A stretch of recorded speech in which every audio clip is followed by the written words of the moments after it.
Hello, Cindy. Hop in, Sin. Let's take a ride. I see you too. I've been watching you. Oh, I forgot to post the puppy dogs and kittens. I'll post them after the show.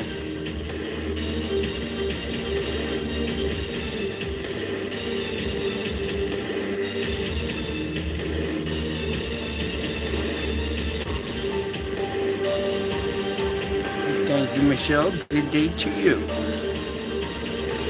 Hello, Scan family.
I believe that's supposed to be June 5th, not a 2. Oh, the wrong thing.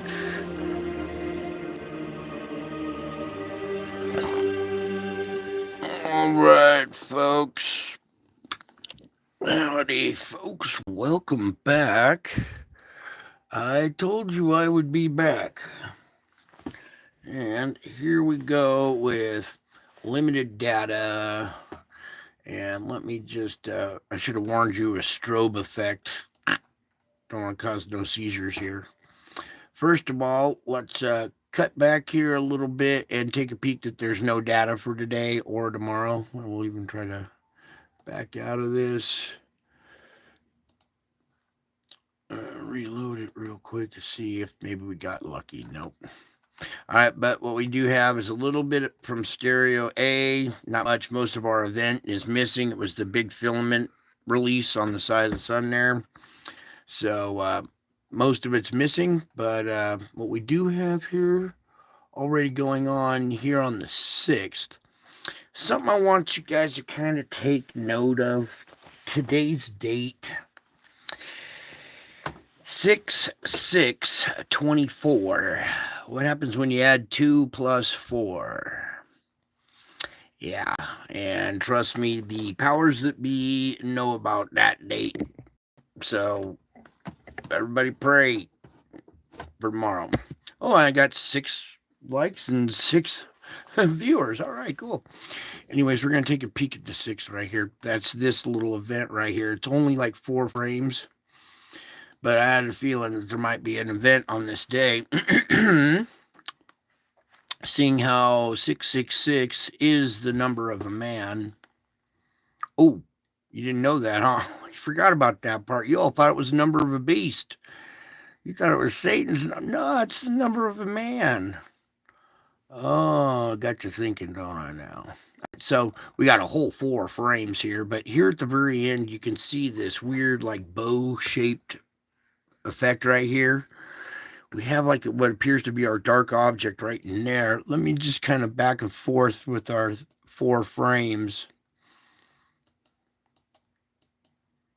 So it appears to be coming out right about here, but it's making this nice little, almost looks like a bow for a bow and arrow. And that's all the data we really have. They didn't give us much tonight. There's a lot more over at Wages, so you guys got to see some more of it over there anyway. So let me just pull up the GOES X-ray real quick here. And just zoom in real quick for you guys here. All right. Just these 2 little M flares today, but they were back to back. Just as this one was starting to decline, it got that second little bump there. So it would be interesting to see what caused our filament release, and also this, this double bump right here. Probably, I don't know. It would be interesting to see what the satellite showed. I'm not going to sit there and guess what it was, but we got an idea pretty much. Could have been like a double object pass where one came out and the secondary was right on it. Who knows? We'll find out maybe when we get some more data. I just showed you the little bit of data going into tomorrow. Okay.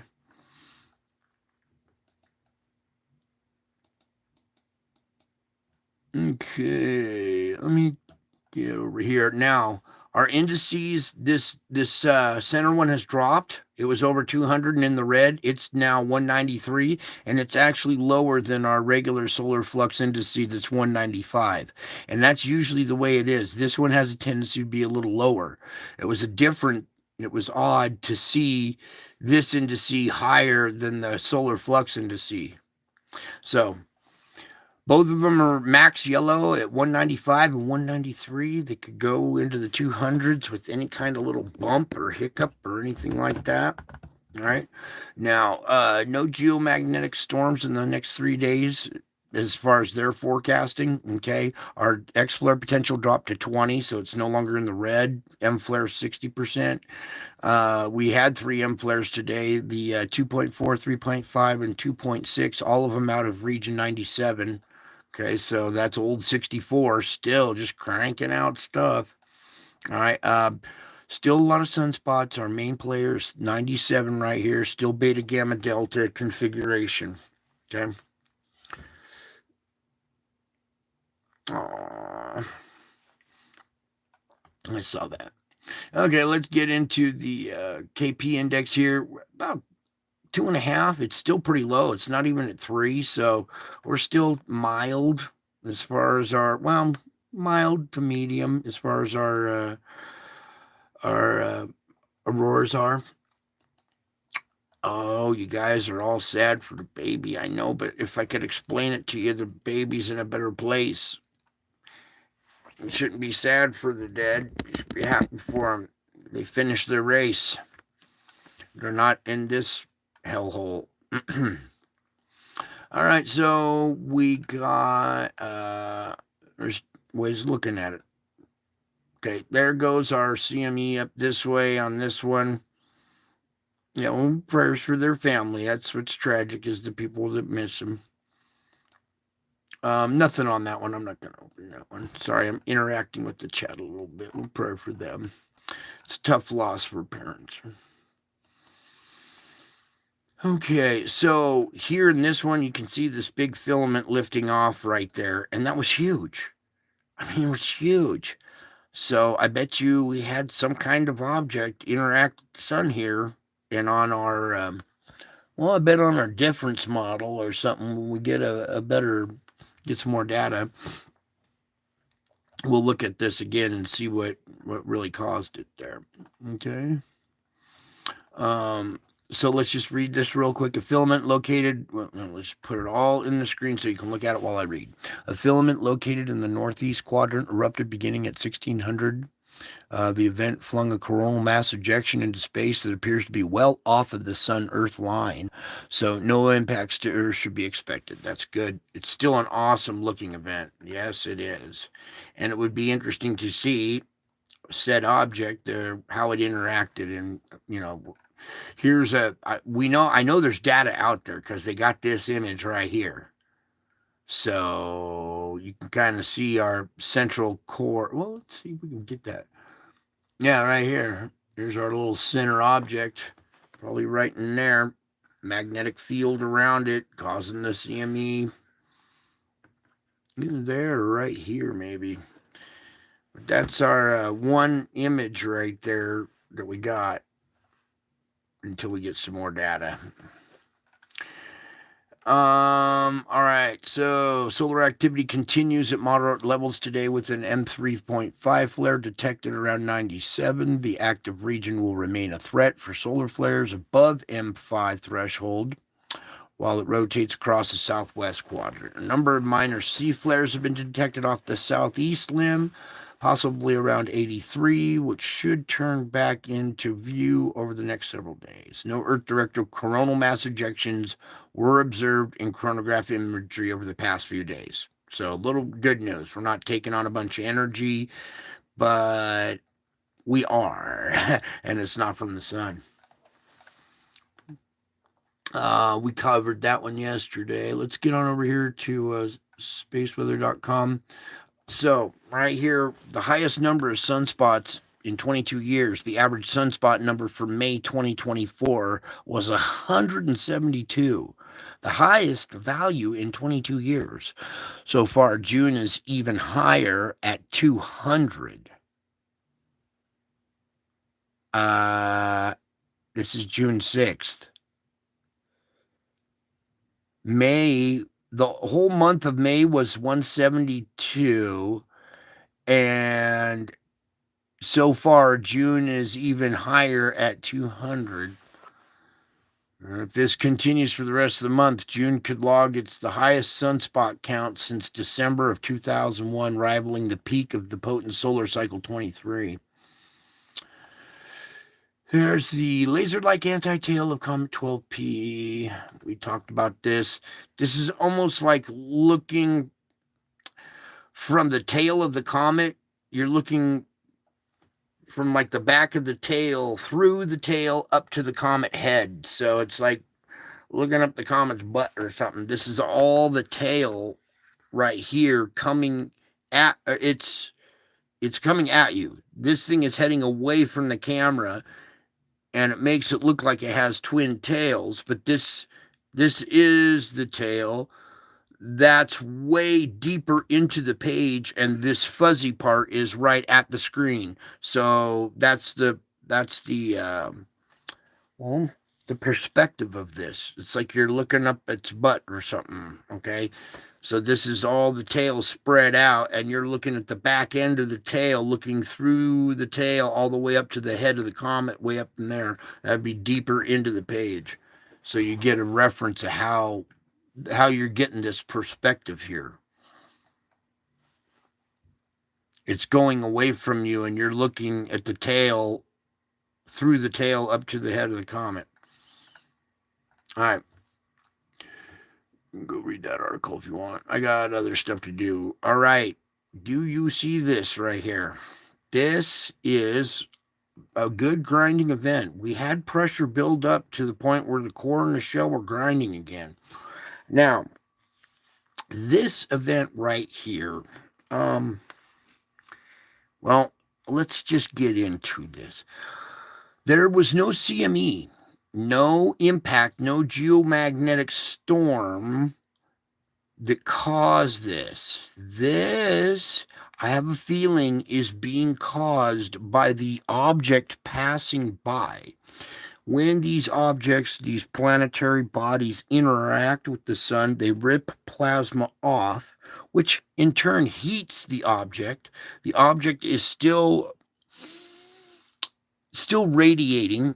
It still has radiation Okay, so when the object itself passes, say there's no CME, but the object itself passes close, or within a proximity, we get the radiation from the object.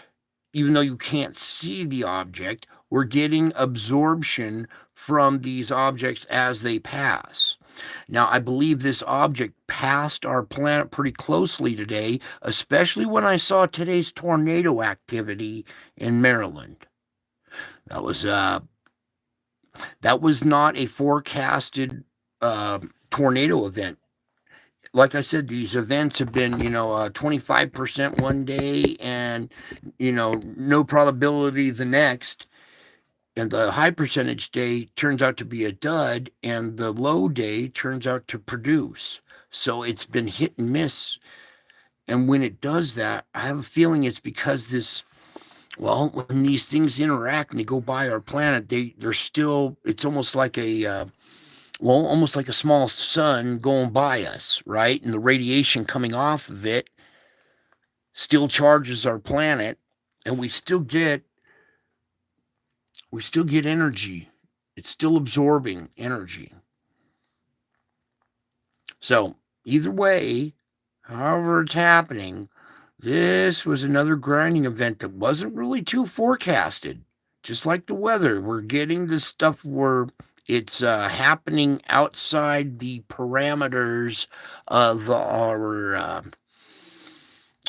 of the scope of, the physics of it. So we had another grinding event. We had some pressure built up, okay? And you could see it fluctuated. It got very intense. All the frequencies here down to a 28. So imagine half of the radio stations on your radio playing all at once, and then somebody turned it up really loud. All right, and then down and loud, and it fluctuates. Okay, so you guys had a roller coaster ride today of emotions, a roller coaster ride of pain, a roller coaster ride of, maybe energy for some people, because this does make you energetic as well. Different side effects, but it's also an indication of pressure down below. Now, it waned and increased and, was fluctuating. But as we come out of it, let me just hit it with the latest refresh here. Okay, and you can see it's kind of waning now, but we're still grinding slightly. But it's coming out of this event. So we had pressure build up, and we probably had a few volcanic blasts that were pretty high today that relieved it for a second, but pressure built up again, got relieved, built up again, got relieved. And when it builds up so fast and gets relieved quickly, but builds right back up again, like this little line right there next to the big one, it had a release, but then grew right back really fast. So that's like it almost seems like it's a proximity type thing here. So we'll see. It would be very nice to be able to have access to some of these telescopes. Anywho, we had another event where pressure built up and we started grinding again. And now pressure's been relieved semi, but still there. Okay, so let's come on over to, let me change this up real quick. Let's get into our thingamabobber here. All right, so here's your upper jet stream, a really strong jet going up through British Columbia and Canada. This recycling thing right here, building a heat dome over this part of the country right here. Everybody on the West Coast, get ready for, heat effects. Get ready for the heat. Stay hydrated, keep cool. All kinds of different tricks to do, but we're getting a heat wave out west here. So there's your upper, there's your lower jet. You see the correlations between the two. We still have this big fetch coming in off the Pacific, hitting Canada, kind of going over the northern plains and then swooping back up. And then it affects your weather like that. All right, so let's kind of look around here.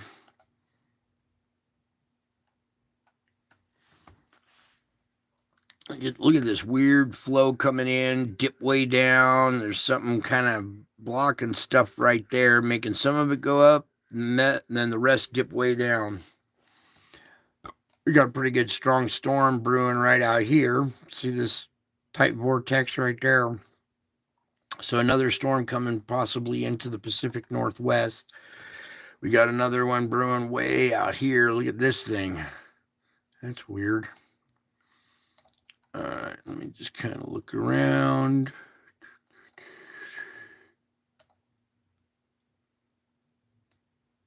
Still some nasty weather down in the southern hemisphere there. Okay, let's get over to our particulates real quick. Do our sandstorm.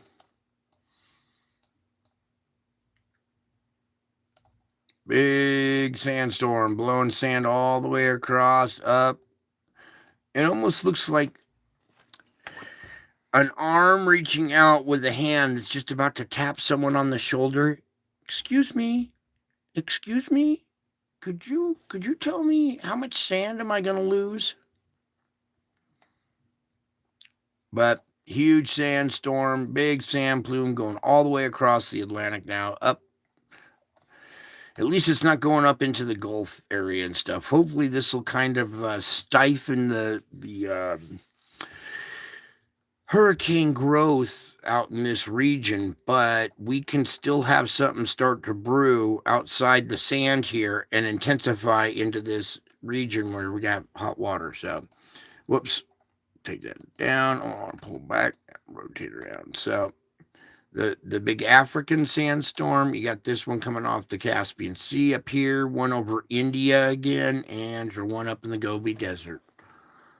Okay, they've been going on for a long time, since November of last year, just ongoing, constant sandstorm, and every once in a while it'll affect another country like Portugal or something like this here, and they'll say, oh, we got a big sandstorm. So you see this one coming across the Straits of Gibraltar heading for Spain. Got another branch going up here towards Italy.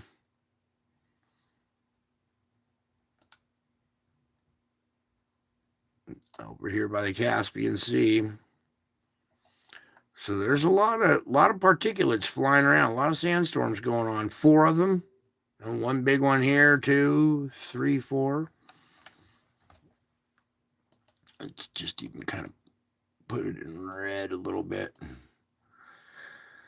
That's a lot of particulates flying around in the air. Oh, and then something else we're going to talk about here as well. Now, raindrops need a particulate little dust particle for water to adhere to make a raindrop, right? So the more particulates, the more raindrop possibility we can have, and the possibility of the atmosphere being able to hold more water. Okay, the clouds can hold more water because there's more particles, right? So your average storm that would dump an inch now dumps 3 to 4 inches, okay, because the air can hold more water. Now, watch this. So let's go over here. Let's go to this ST8. Now, let's take off these currents. So, I showed you particulates that are in the air, all right? This is our heat plume that's coming out of the Pacific, all right? We've talked about this a lot on the show. It's volcanic activity under the ocean, on the ocean floor, heating up the water in this area. When this water gets hot, it turns into, well, evaporates into water vapor. So heat in the ocean puts more water vapor in the air mixture. So say there's 10% water vapor in your air. Well, that just jumped up to 25% water vapor in your air. Oh, that might as well jump up to even higher. So now we're going to have higher percentages of water vapor in our air. Say 50% water to air. That would suck. You couldn't breathe. but we're going to see higher values of water vapor to air ratio. Then mix that with the extra particulates, and you got a recipe for disaster. And that is, well, it's very uncomfortable to look at, but we're going to have to start getting used to the uncomfortable. Something we're going to have to do here, too. I got it positioned right here off the side of the calendar. Let me get just a tad bit better. Like that, maybe. Yeah, there we go. Now, over here at the calendar, I'm going to take us back 1 month. Okay? Do you see the difference here? This is what it started. This is what it looked like a month ago when we were first reporting. We had our hot spot here at Japan, and this area out here. We watched Tamumasi go red, orange, and then yellow. And then we started seeing this big old round structure out here starting to turn red, yellow, or red, orange, and that was 1 month ago. Let me position it again here. Bingo. And I want you to see the difference a month can make. One more time. Yeah. Sorry to have to do that to you, but we're gonna just get used to it, okay? Because can't just stick your head in the sand. Okay, so our little spot right here, it was kind of glowing yellow in this region, so it has toned down just a tad bit right here. So maybe some pressure got released in this area. It's still red, but it's not as hot as it was the other day, indicating some, our little relief valve here probably had some activity and maybe reduce some of that pressure. Something else I want you guys to look at here.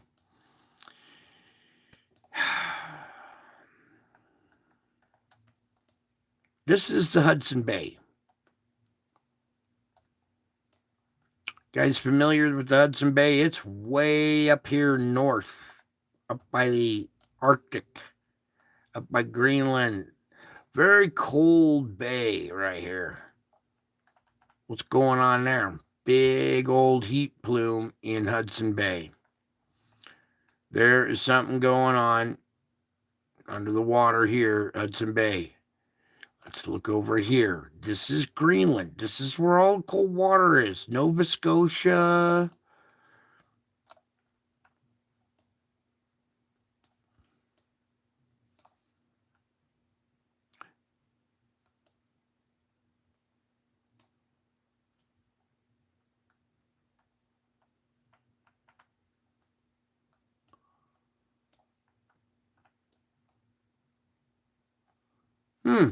Look at that. Long Island, New York. Big old yellow heat plume under it. And just offshore, it's starting to turn, well, it's almost going white.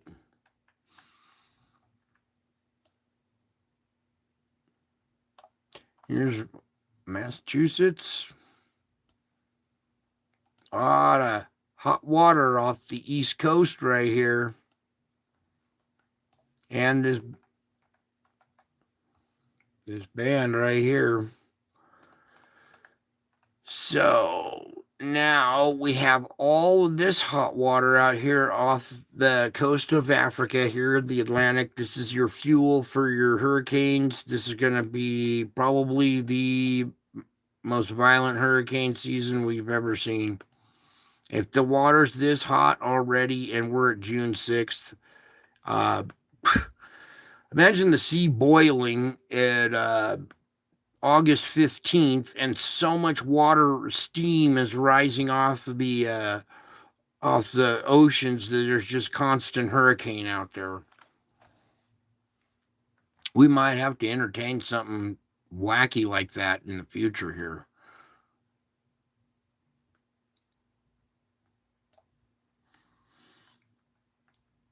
And we're getting, pond temps will get warmer. We're getting heat from down below. Okay, everything's warming up from down below because we got magma pushing up against the underside of the crust. We get pressure build up like we saw in the Schumann right there. That means a bunch of magma has expanded from the inside. It's expanding outward and pushing up against the underside of the crust, cracking the surface like an egg, overcooking an egg. There's huge fissures. The flank of Kilauea, instead of the volcano itself erupting, it tore a fissure in the flank of the volcano, a big rip. So that's our pressure tearing the skin of the balloon or cracking the egg, the shell of the egg. There's Vonda. All right, I'm glad you made it, sweetie. And wait a second, burnt popcorn. I haven't seen you in a while. Hopkinson, Jimmy, Buckeye Jim. Oh, good. We got some cool people here. All right. As you were, back to your chatting. So lots of pressure came in, and this is pushing magma up through the perforations in the crust. This is the magma underwater. Okay, we're having volcanic activity all over the surface, right? Well, there's more surface area of the planet is underwater. So here's our volcanic activity. You're seeing underwater volcanic activity when you're looking at this. And this is down by Antarctica. Hot, cold, hot, cold, hot, cold. Okay. So what we're going to be dealing with here is higher precipitation values, water content in the air. Okay, so your air is going to get thicker and wetter and more humid with more water in the air and more particulates for that water to adhere to. You're going to quadruple your rain values, your rain totals. And we're going to see flooding, flash flooding. We're already seeing that. That's why we're seeing it. When I show you the intros, and it's just day after day of rivers going down streets, washing cars out in this country, washing cars down the street in this country and that country. Well, it's because we got so much water vapor going into our air now and so many particulates.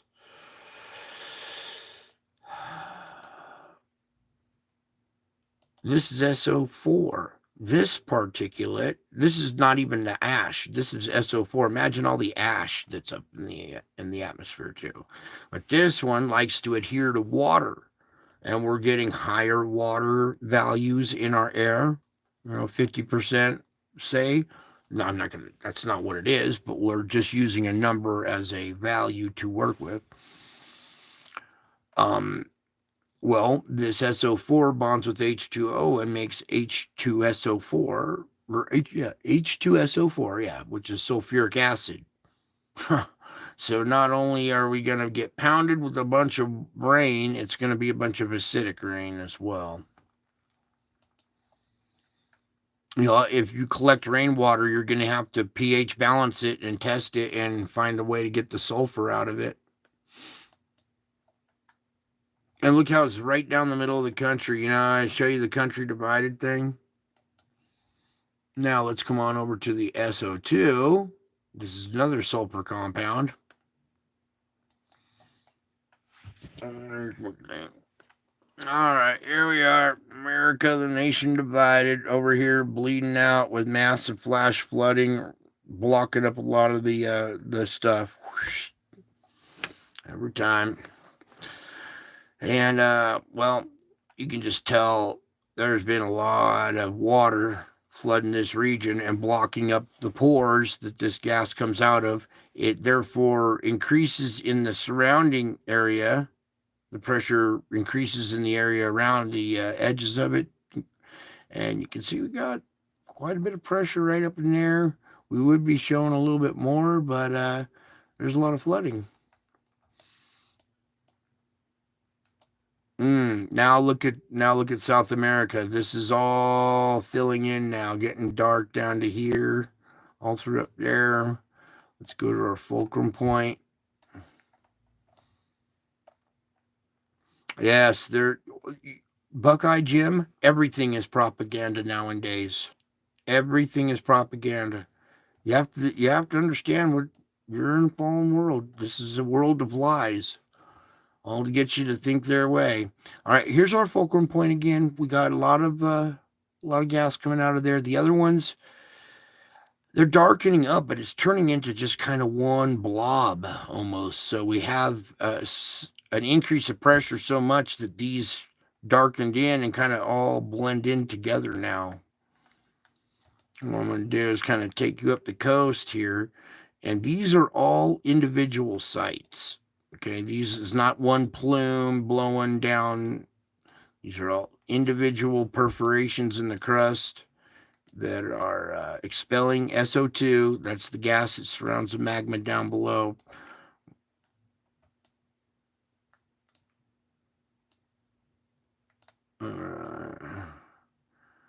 Okay, so there's...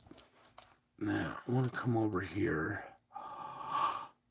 Adjust for their daytime.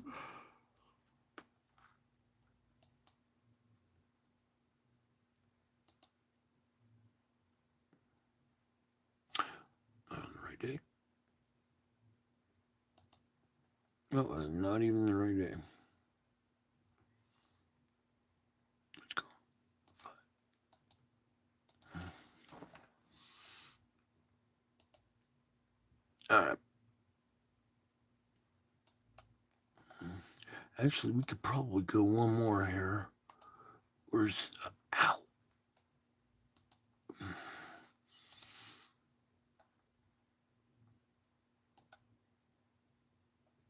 All right, so there is theirs right there. That's about, yep. Okay, so China still got their issues, all kinds of little perforations and stuff. Now, they're having issues over here in China where the land is cracking and just fissures are splitting and running, and you're getting landslides. So the pressure underneath pushing this gas up is also causing ground deformation and causing huge fissures and cracks and splits. Here you got India's got their issues. Here's spots in Saudi Arabia, all through Europe. Yeah, okay. Excuse me. I finally got a couple hours of sleep, so I'm yawning. All right, that's enough of that. Let's get on over to our earthquakes here. Oh, wait.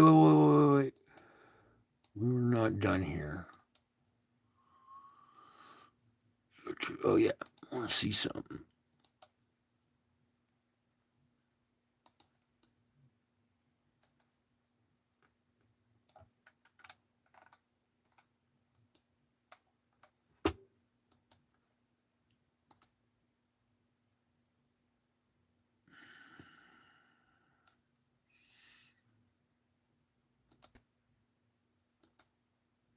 No? Okay. I'm just wondering if we are having any fires from these at all, because we have the gas is hot when it comes out of the ground. It's been causing fires to erupt from underground. Right now, there's not showing too many of them, so we'll just... But another thing that I need to kind of tell you guys too, when we have pressure buildup and we're expecting earthquakes and we're expecting volcanoes and stuff like that, you can expect fires as well now. Add that to the list, because the pressure down below pushes out a bunch of gas, right? Whoops. Pushes out a bunch of gas, and a bunch of this gas will start fires here. Where are we? Let's pick out a day.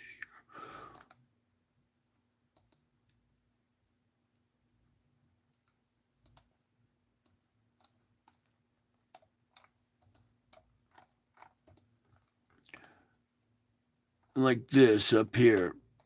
Okay. These plumes cause fires to start from underground. Oh, we got a little traveler there. Look at that. Get out of there. Anyways, that's what I was kind of trying to show you, is some of these hot spots, these really intense spots can have fires around them sometimes, because maybe even a little bit of lava might come up through that little pinhole, or however big the perforation is. It can cause... all right, bud, Don't get on photobombing my show. All right. That's just all I wanted to point out was every once in a while they do start these fires from underground. Everybody thinks a lot of these fires are being started by their direct energy weapons. Well, they would love for you guys to think that because then it makes you think that they got some they could set you on fire anytime they wanted to. But what they're afraid to tell you is that a lot of these fires are being started from underground because of the pressure. And they can't tell you that because they can't control it, and there's nothing they can do about it. So they figured I'd just leave you in the dark. All right, now back over to earthquakes. Let's get in here.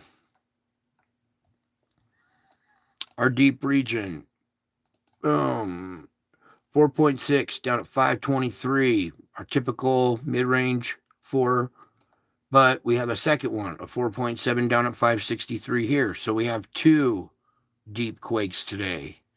Mid-range 4s. Here's another mid-range 4. It's not on the plate boundary, but it's down at 79. So almost made it to the surface there. Here we have this part of the system right here. It hasn't had a lot of activity in a while. Vanuatu, and this is the other weak spot that had a big quake and a flurry afterwards. So this is a potential area of weakness to watch. Here we have the 4.5. Here we have 4.8. And notice it's down a little deeper here, down at 190, because we have volcano activity all through this region here.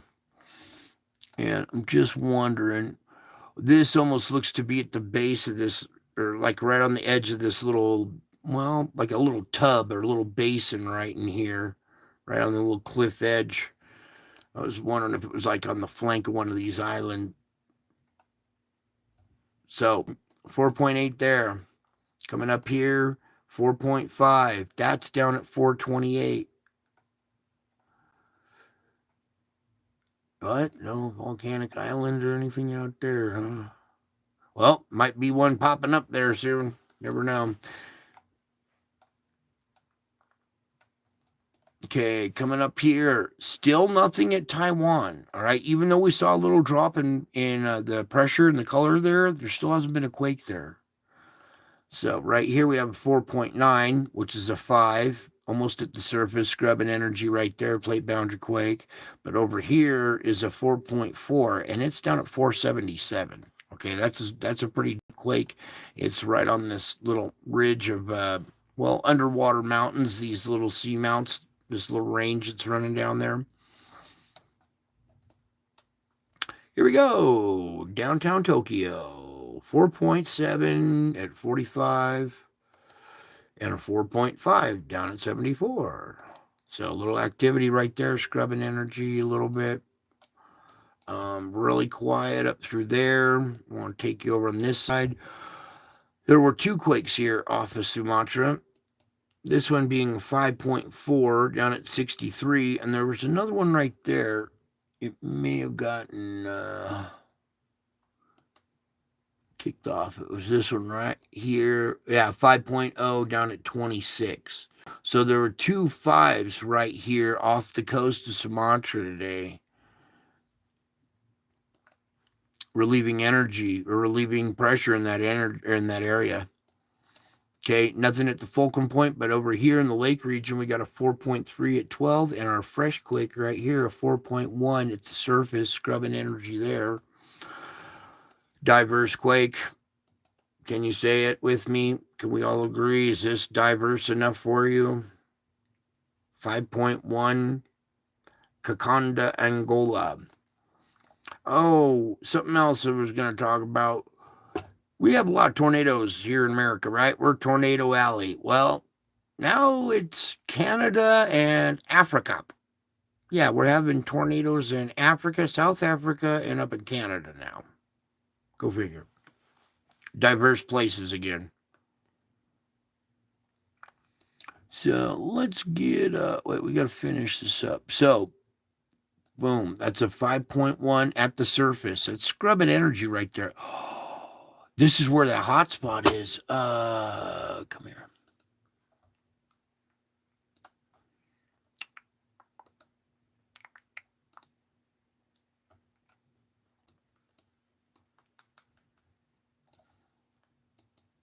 Ho ho ho! Bingo! Do you guys see it? Big old hotspot in this region going on right there. And that's right where we had this earthquake. What the heck was... I just see this? This almost looks like a rim of a volcano with a center in it.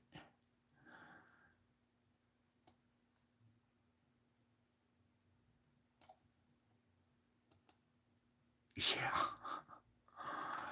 All right, in that area. All right, so now we know why we have quake activity in diverse places because of the pressure down below, causing that, it's causing hot water in that area, causing earthquakes in this area, causing volcanoes in Africa as well.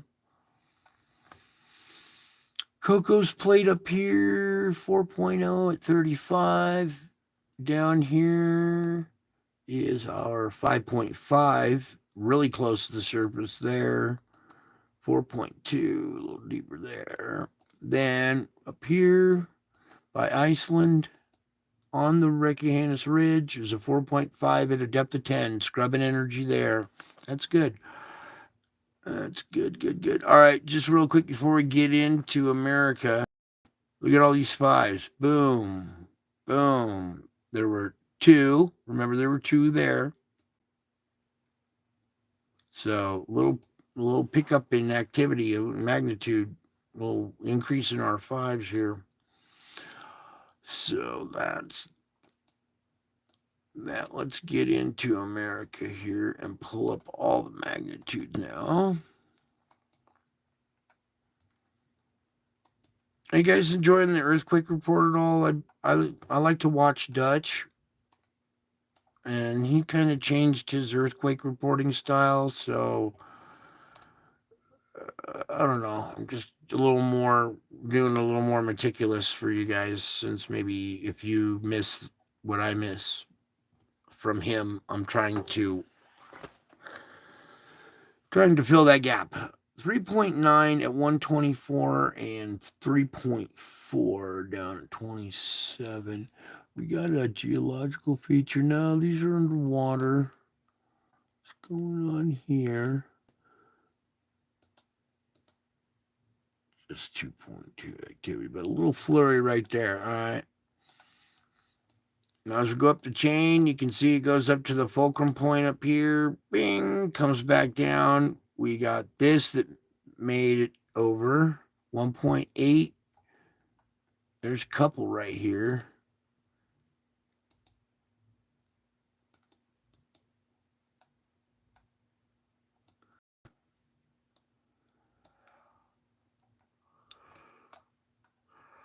All right, for you people up in Washington, let's go through this 1.2 up there. Yeah, these are all little microquakes. Nothing around Volcano today, but here at St. Helens again. Little ones, little microquakage there, relieving energy because there's pressure under, lava pushing up underneath the volcano there, creating a little bit of pressure. Activity there. Okay, let me close. All right, so we saw a little bit of energy make it over the hump. Nothing right here at the fulcrum point, but this will probably suffice, right? It's pretty darn close. 1.6, that's not much. Yeah, 1.6.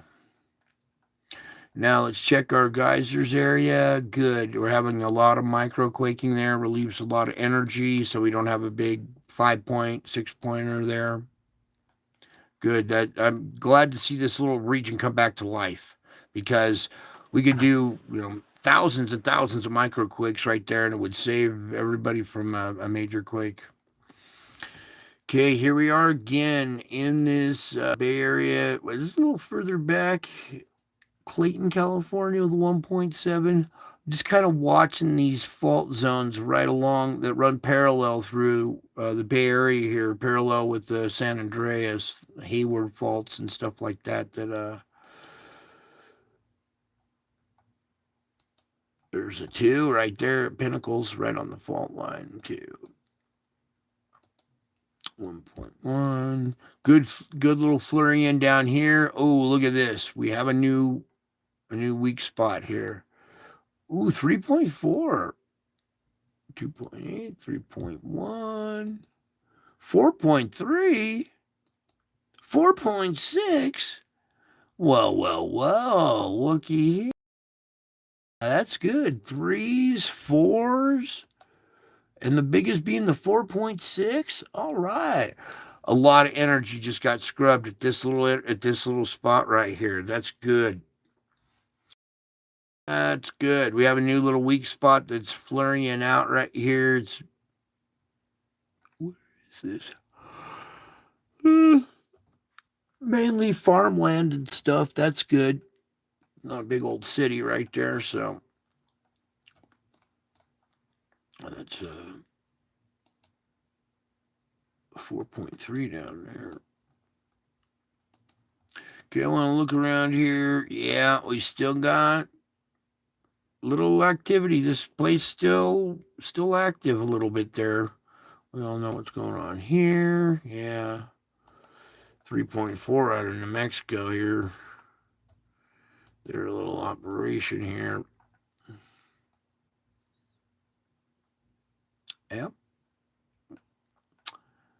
When you put holes in the crust like that, it makes for weak spots. And energy looks for the path of least resistance. And we made a bunch of them for her. Something else I was kind of considering here at some point, maybe kind of far-fetched, but as we get to a point where so much pressure is built up, maybe even making a man-made spot out here with a vent where it can always vent energy and far away from, civilization or something like that. But, future generations, I could see maybe getting the technology to install some venting system into the planet crust. So much like a volcano, you could, relieve pressure and save a volcano from having to go off, or an earthquake. Have a system of valves that would relieve pressure, or, let plumes of SO2 out at certain intervals in certain spots to time it and synchronize pressure releases. Pretty inventive stuff.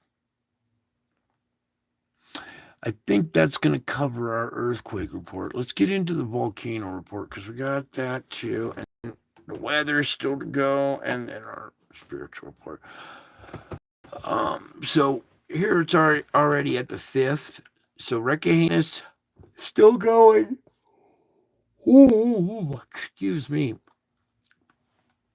Just lightly, though, out of the one cone there. So Bizamani, 18,000 feet. That's a big blast. Ibu, 21,000 feet. Wow.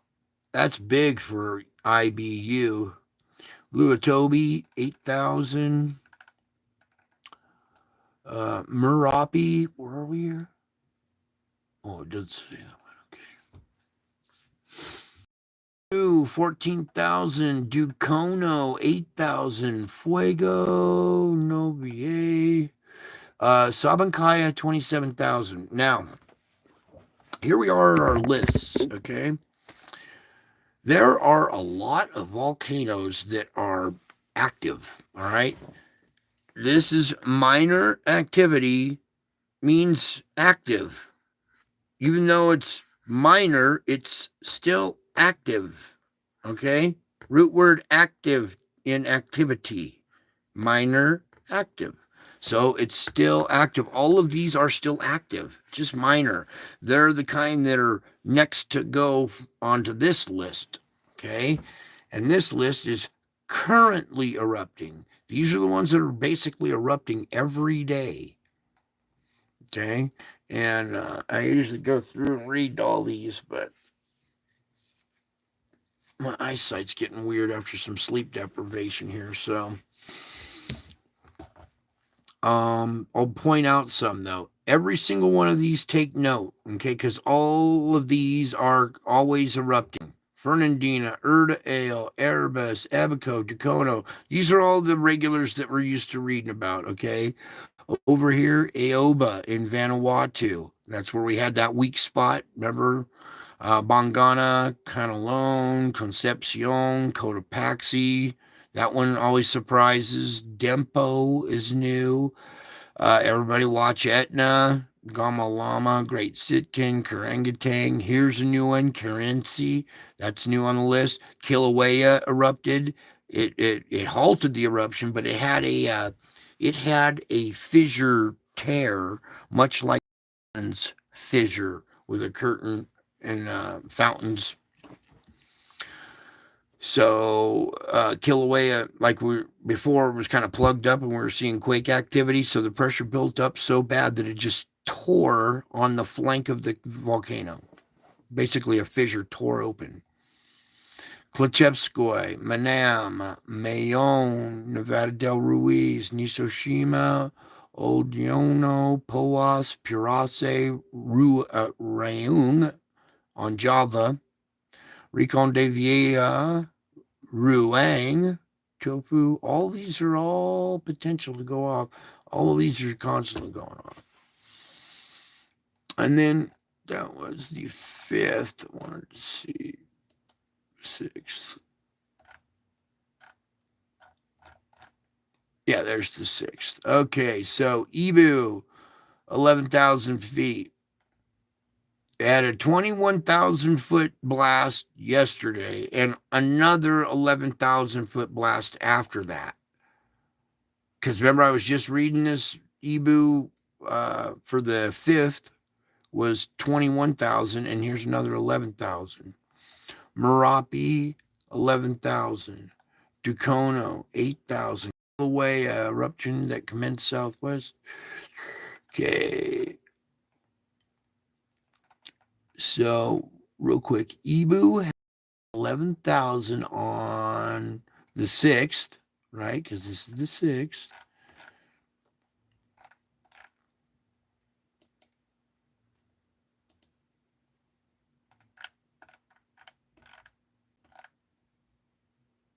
I just tapped the 5th, I could have swore. Oh, yeah. And here it is, Ibu. Yeah, flight level 210 is 21,000 feet. So it had a 21,000 foot blast yesterday and followed by an 11,000 foot blast going into the 6th now. Wow. A lot of pressure. And don't be surprised, we see a new volcano, one we've never heard of, pop up and add to the list. Instead of something on the currently, minor active list going fully active, don't be surprised if it's just a new one that pops off. All right, let's load this up. Weather's kind of a little clearing up here for a minute as far as our severe weather, at least for next 24, 48 hours here. So, yeah, all we're really watching is this down here as this hurricane brews and stirs. That's a little later on in the week, a little far out there to be reporting on quite yet. But you know what? Anymore. I was watching the governor warn the people today. He said, "Hey, we have seen how fast these storms can just blossom up and hit." He said, "We might be only able to give you 50 hours of notice to if you had to evacuate, So say there are mandatory evacuations in Florida. Well, 50 hours, that's 2 days to pack up all your worldly possessions and get out of there with as much as you can. So when we see these these forecasts, it gives you a little bit longer, a little more head time, lead time. Sorry, I'm just so tired. I gotta get another nap in.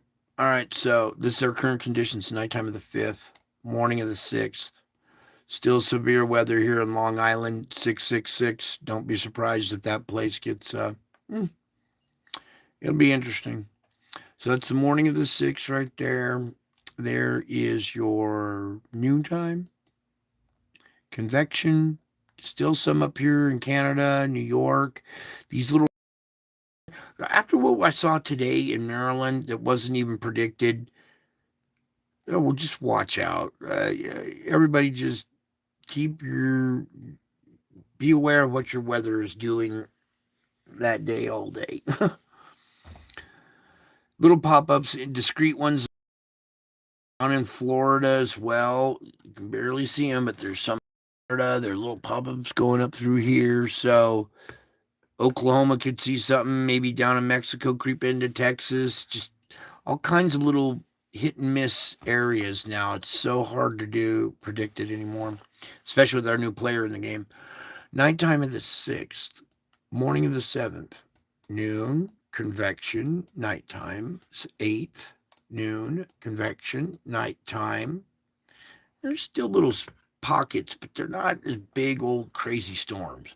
Morning of the 9th, noon, convection, nighttime.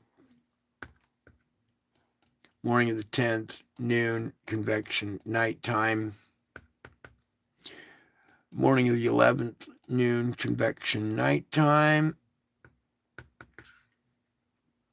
And the morning of the 12th, noon, convection, nighttime. Morning of the 13th, here it comes, noon, convection, nighttime. So still kind of out there in the Gulf. Watch out up here in Illinois, maybe. Then as it kind of keeps rotating, it picks up steam. There's the morning of the 14th, noon, convection, nighttime. Making landfall maybe at nighttime on the 14th. There's morning of the 15th, noon, convection, nighttime. Now, when this thing moves in, it's going to bring a lot of moist, warm air into this region. And all it takes is just a little bit of cold air to trickle down underneath it and boom, fire up some storms. So this is all subject to change. Here, let's back up a little bit. Nighttime of the 15th, morning of the 16th. Severe weather, morning weather there would be not good. Noon, convection, nighttime of the 16th. Up here in Canada now.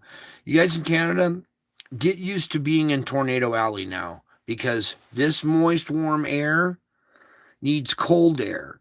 Well, if it's warm and moist all down here, well, it's still cold up there. And now you're going to see this transfer of, moist, warm air sneak up through here, and you're going to get your convection up here where there's cold air. Yeah, watch out, Canada. You guys are going to turn into your own little tornado alley probably this summer. Yeah. Who would have thunk? Summertime tornadoes in Canada. All right. Convection is 16. Nighttime is 16. Morning is 17. Noon, convection, nighttime. 18th, noon, convection, nighttime. 19th, noon, convection, nighttime. Whoa. Right there again, up in Canada. Okay, you guys, you're going to be getting it too. Morning of the 20th, noon, convection, nighttime. Morning of the 21st, that'll be the longest day of the year where the sun's up the longest. That'll be morning, noon, convection, and nighttime. Wow, there's no nighttime for that one. So that's way out there in the future. But for like the next 48 to 72 hours, little tiny things, but nothing too major. That's when you need to watch closely because today was nothing too major to worry about and it caught everybody off guard. Okay, so when we do these forecasts, they are subject to change. Even when you see a light day, like a day that doesn't look too too intense or whatever. You see stuff like this. This green, the shape of this storm right here. Down here, you could see convection. This might change. That could turn into one big QLCS. You never know.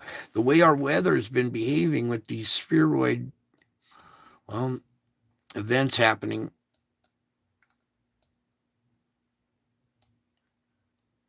And that'd be the convection of the 6th nighttime. This could still have potential for QLCS, quasi-linear storm front there, okay? And even up in there. Just be aware, okay? Hopefully it doesn't do it, but anymore, it's just like be extra careful, take extra caution, and stay aware. All right, there's all of that, your astrophysics, your geophysics, and now it's time for some metaphysics, because what we've been looking at is very disturbing. I mean, a lot of people look at it and it goes in one ear and out the other, one eye, goes in one eye and out the other. It doesn't register. We have some serious issues going on, okay? When we have this kind of heat plumes and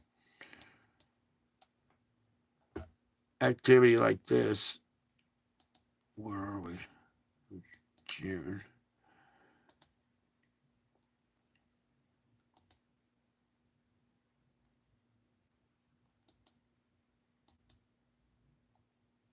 Hang on here, I'm trying to adjust it to our last data set. I guess that's it, the 4th right there. Okay, so we're having some issues. Oh wow, Metaphysical 2, you're awesome, right? Oh, Vonda, yes. Sweetie, we're gonna do a real one too, though. This isn't like your typical New Age stuff, okay? That's not metaphysics. It's totally different. Okay, let me get rid of some of these items here. And while I'm doing that, I'm just going to go ahead and pull up something to look at for the moment while I take down a bunch of Vonda. I want you to take a close look at this, okay? I want you to understand that down here, where'd it go? There it is.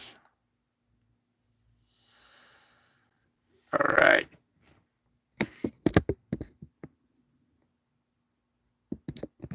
What you're looking at, tilt your head to your right-hand shoulder. There's Jesus' face for the crown.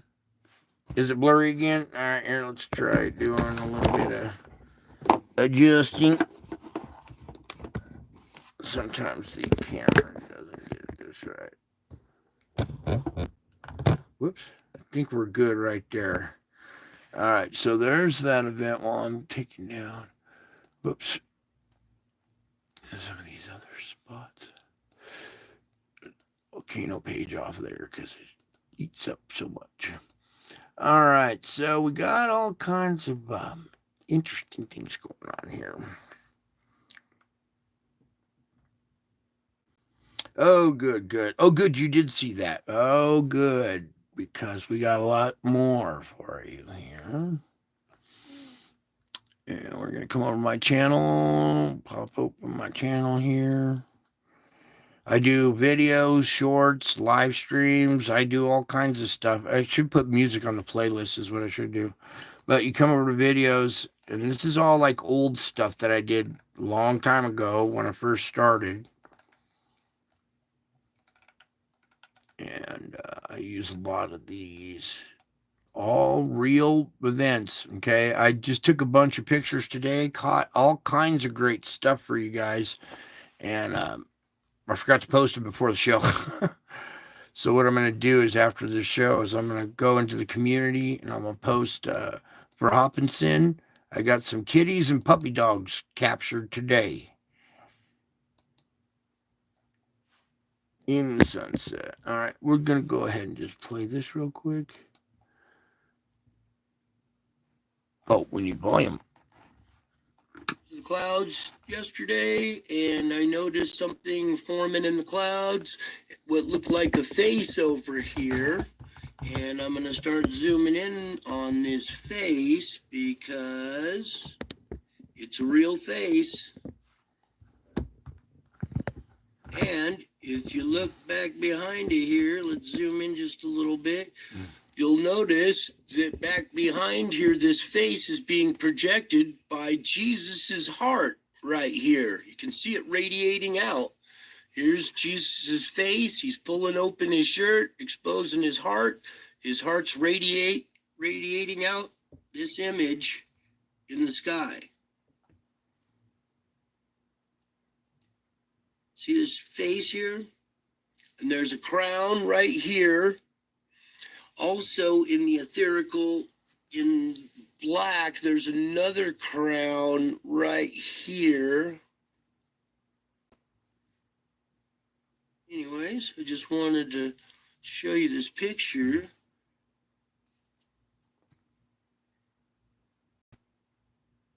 Isn't this amazing? Okay, hang on, Buckeye. Just keep waiting. Keep working on it. You'll see it. This face, I recognize this face. I know who this is. I know who this face is.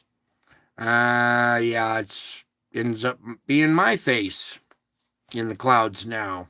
So not only do I have all these other weird characters following me around in the clouds, their faces, now Jesus's heart is projecting my face with a crown. All right, so that's my face now with a crown, and it's being projected by Jesus's heart. Then when, here, let's go, stop that, go right up. We could have the favorites.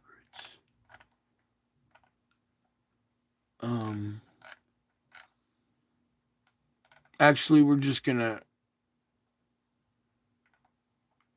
here you can see Jesus's face a little better there before it turns into the line. But it turns from Jesus into a lion face with a crown. All right, and oh, that's my face with a crown, just like this image is my face with a crown. Okay, so now I'm showing up in the clouds. My face is showing up in the clouds with a crown. Okay, and it's showing up in other places too. My face just showed up, well, odd to say, but out by the moon. There's the moon. Oh, I lost it. There it is. Let's see if I can get a better picture on the moon. And I found the video and I was like, oh my gosh, what is that? So let's just check this out. Let's take a look at this.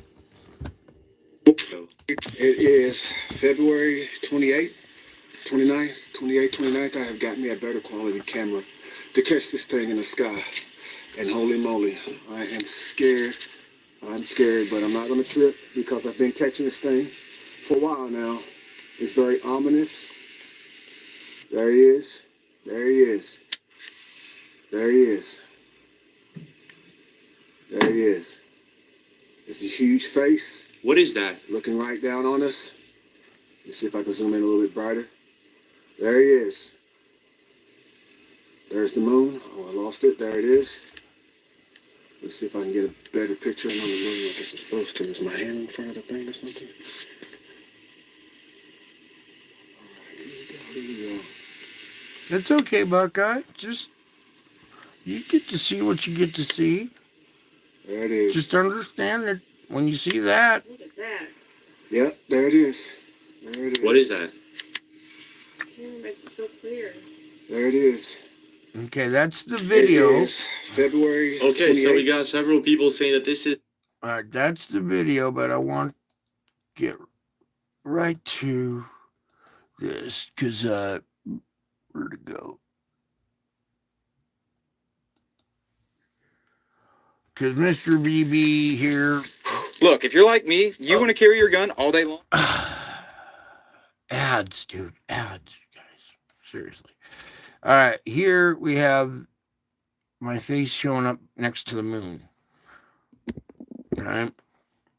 And it's kind of disturbing when, well, what happened to me happened, and then now all of this stuff happening afterwards really kind of, well, where's a quick little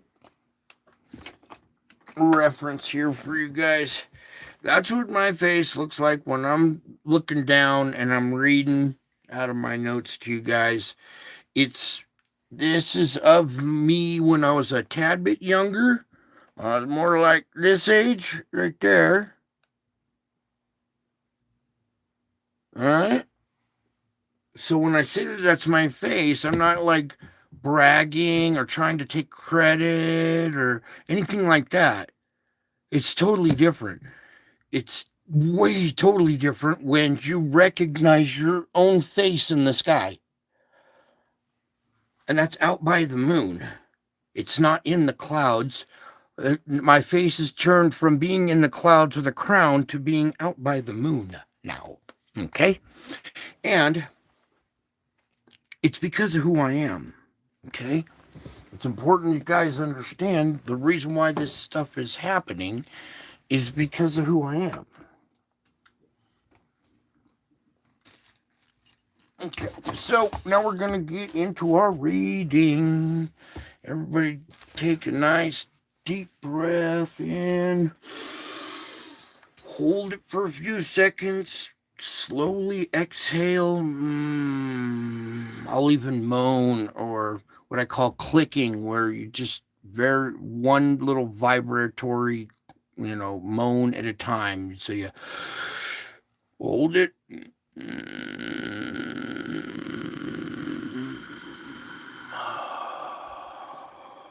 Yeah.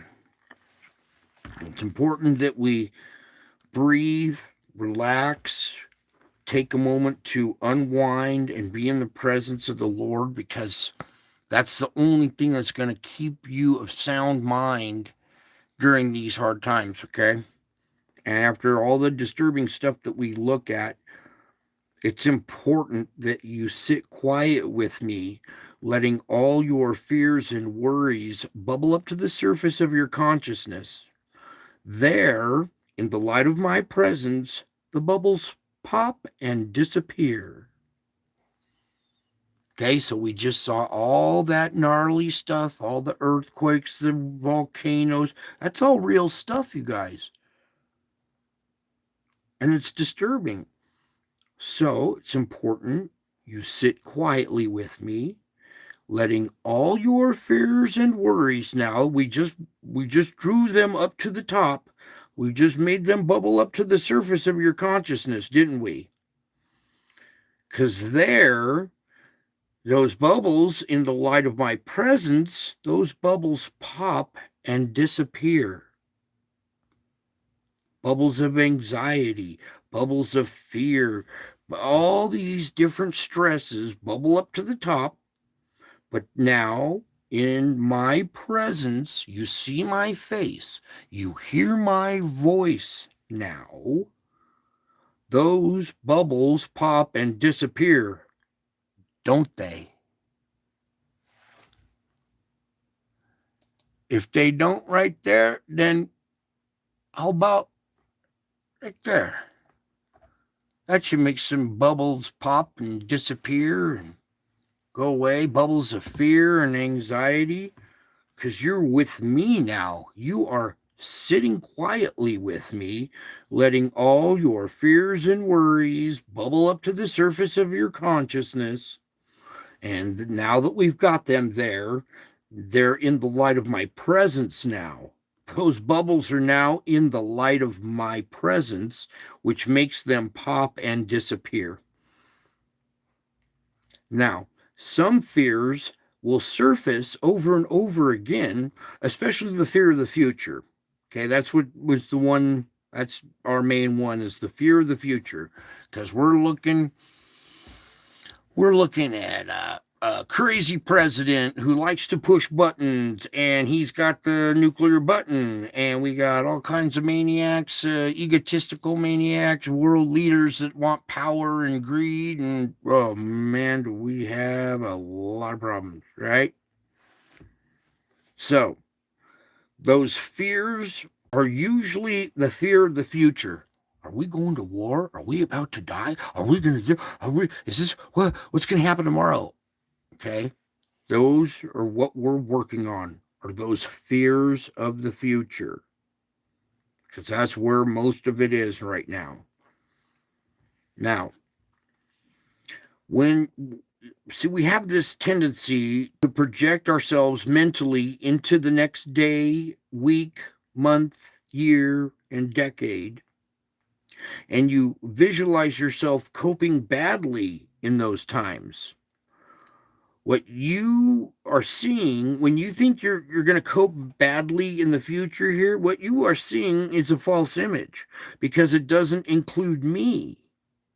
So when you're stressing about the future and it's bringing you down and you're coping badly with it, it's because you're not including me.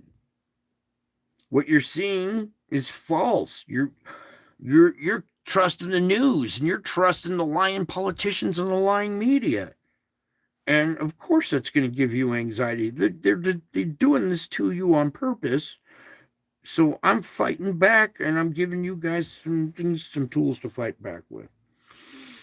Now, when you see that stuff on the news, there's your false images because it doesn't include me. Do they ever tell you, hey, volcanoes are going off, but it's okay, Jesus is here, right? No, they don't tell you that on the news. So, what you see in this world is false because it doesn't include me. Your gloomy times that you imagine will not come to pass, since my presence will be with you at all times. So these gloomy times that you're imagining won't come to pass. If you're in my presence, since you are in my presence, it will come to pass, since you are my presence will be with you at all times. Okay, it's important that you know I'm with you at all times. So when a future-oriented worry starts to assail you, capture it and disarm it by suffusing the light of presence into that mental image. So every time you're stressing about a headline, you see a headline and we're sending American troops to Ukraine. There's going to be a draft. Look at this image. Stop worrying about that stuff. Look at this image. None of that's going to come to pass.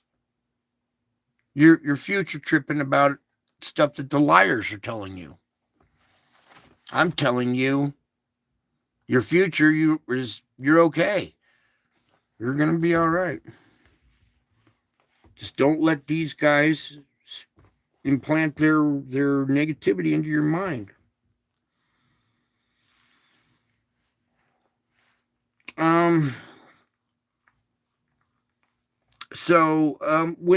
When future-oriented things worry you, capture and disarm it by saying to yourself, Jesus will be with me then and there. Same with your stuff in the past. I was with you back in the past too, when that one thing that you did that you're still tripping. Well, I was then and there, so we could clear up the past. And then as we go into the future and you're tripping, well, I'm there with you then too. So you got nothing to trip about. And this will help you cope. With this help, you can cope. And then you come home to the present moment where you can enjoy peace in my presence. So your future-oriented worries, disarm them by saying to yourself, Jesus will be with me then and there too. So what's the problem? And it's once you've gotten that perspective, you're gonna live free, where you were designed to live.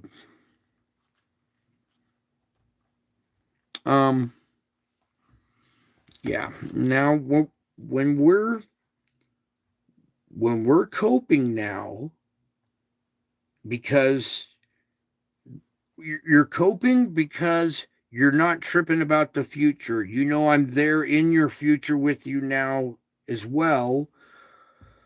So when you're at that perspective where you can enjoy the peace in my presence, then focus your entire being on my living presence. My living presence.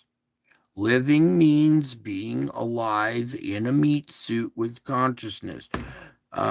When you're not living, you're dead and you're no longer in your meat suit. So if you have a living God, that means I'm alive.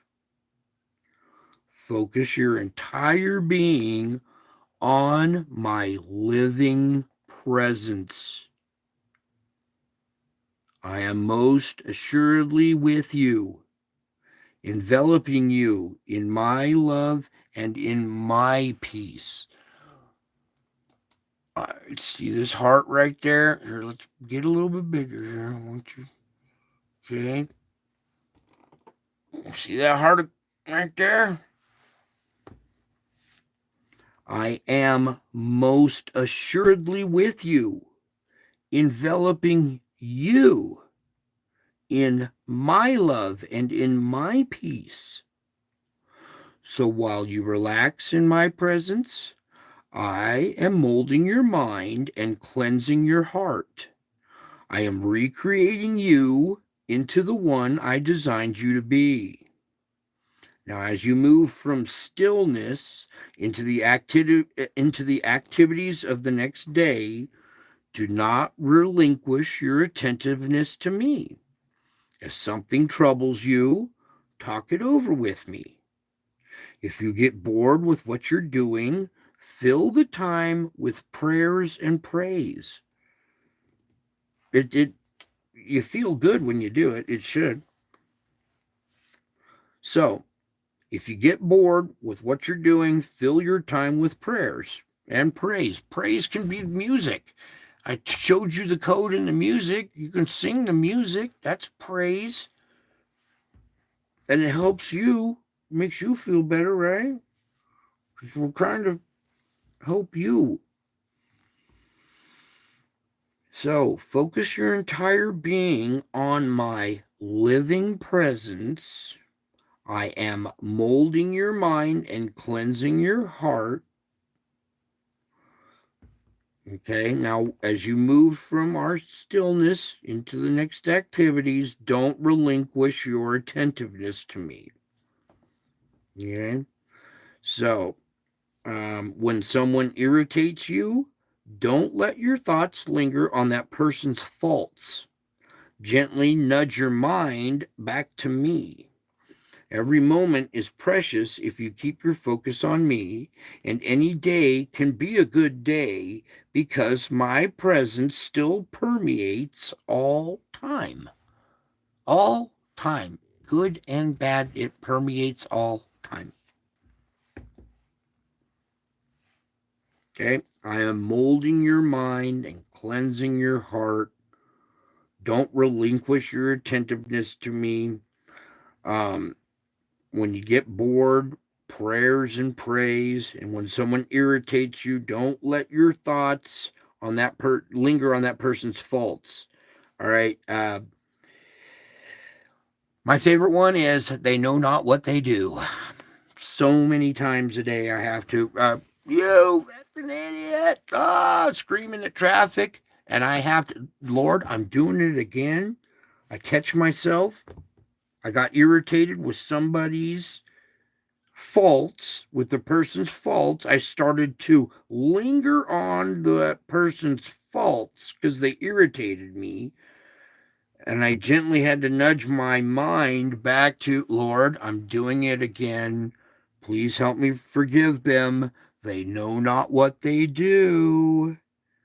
Because they don't. The only people who know what they're doing right now, my audience.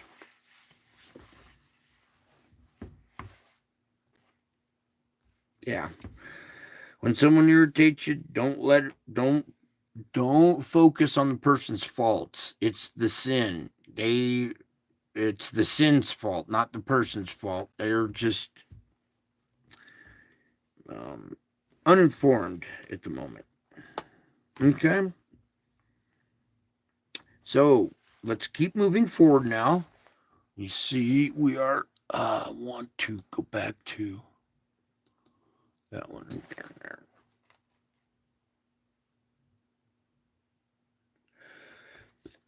Okay, so your circumstances have a tendency to scare you, right? You see very disturbing stuff in the news, and you're worried that that could happen to you. You know, tornadoes tearing up neighborhoods. You don't want one coming through your neighborhood, right? So, circumstances that are happening around the world are looking scary. And it's important that you don't let any set of circumstances intimidate you. That's hard. It's easy to say, but hard to do. I'm going to say again, do not let any set of circumstances intimidate you. The more challenging your day, the more of my power I place at your disposal. You want more power? Well, you're going to have more challenges in your day. See how that works? I give you just what you need. So, the more challenging your day, the more of my power I place at your disposal. You seem to think that I empower you equally each day, but that's not so. Your tendency upon awakening is to assess the difficulties ahead of you, measuring them against your average strength. And that's an exercise in unreality. Every day you get up and you got that list, I got all this stuff to do, and I only got this amount of strength, your average strength. You're always measuring stuff against your average strength. You never include the strength that I add to it, okay?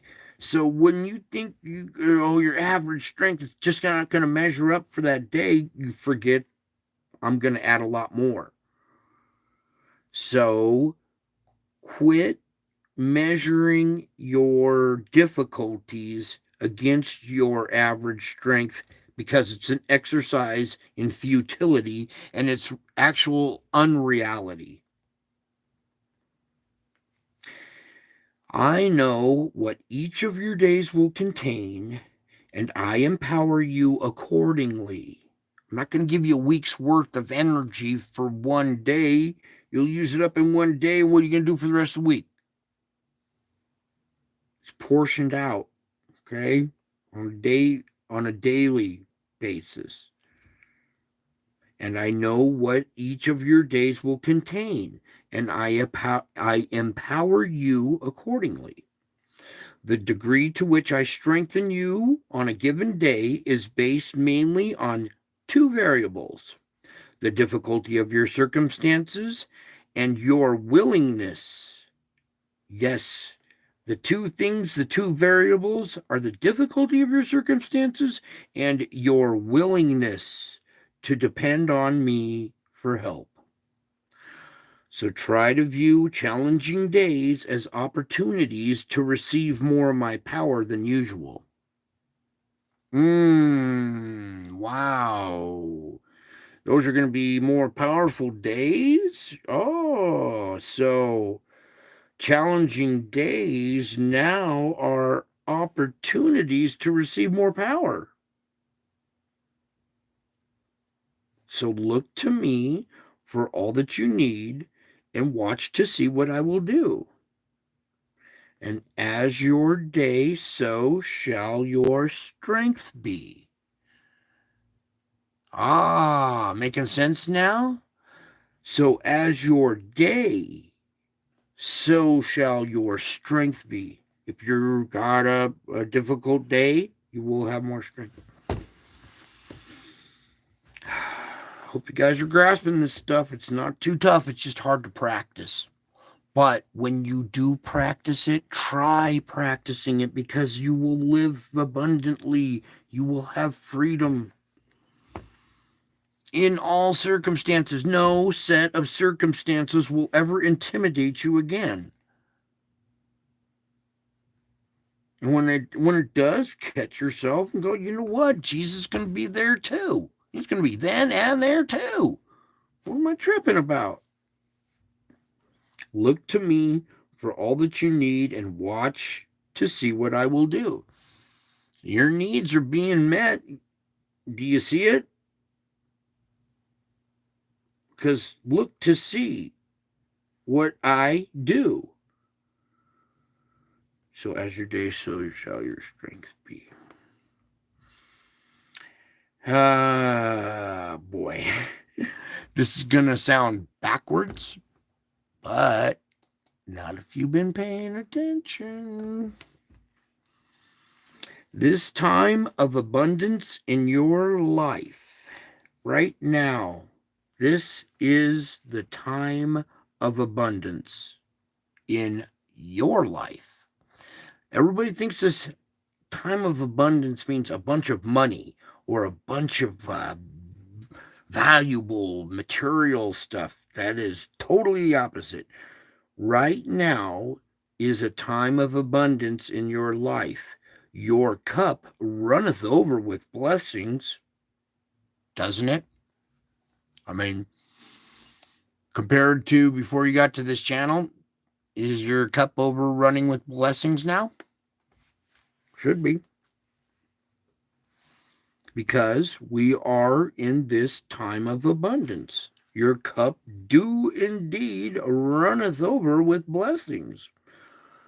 After plodding uphill for many weeks, you are now traipsing through lush meadows drenched in warm sunshine. I want you to enjoy this. I want you to enjoy to the full this time of ease and refreshment.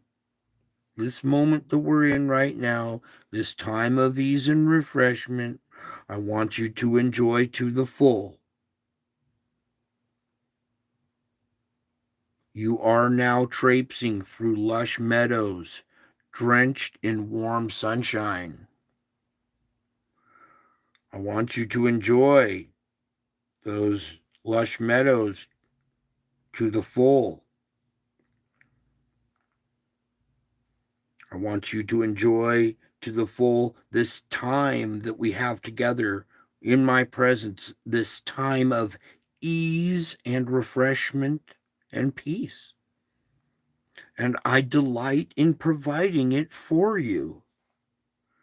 That's where my delight is providing this peace, this refreshment, this abundance, these blessings. I delight in providing this for you. That's where I get my delight. Now, sometimes my children hesitate to receive my good gifts with open hands. A lot of times, people hesitate to receive my good gifts with open hands, open heart, open mind. Feelings of false guilt creep in, telling them they don't deserve to be so richly blessed. Did any of you suffer with that a little bit? Feelings of false guilt creeping in, telling you you don't deserve to be so richly blessed? If that happened, that is a nonsense thinking, because no one deserves anything from me. My kingdom is not about earning and deserving. My kingdom is about believing and receiving. Now my kingdom is about believing and receiving. Everybody's out there thinking that they're earning and they're deserving. But my kingdom is not about earning and deserving. It's about believing.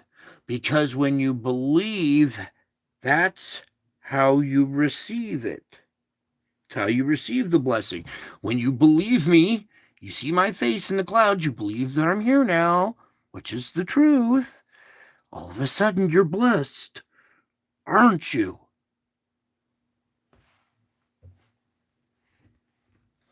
Now, my children hesitate to receive my gift with open hands, open heart, and an open mind because they have feelings of false guilt telling them they don't deserve to be richly blessed. And that's a bunch of bullshit.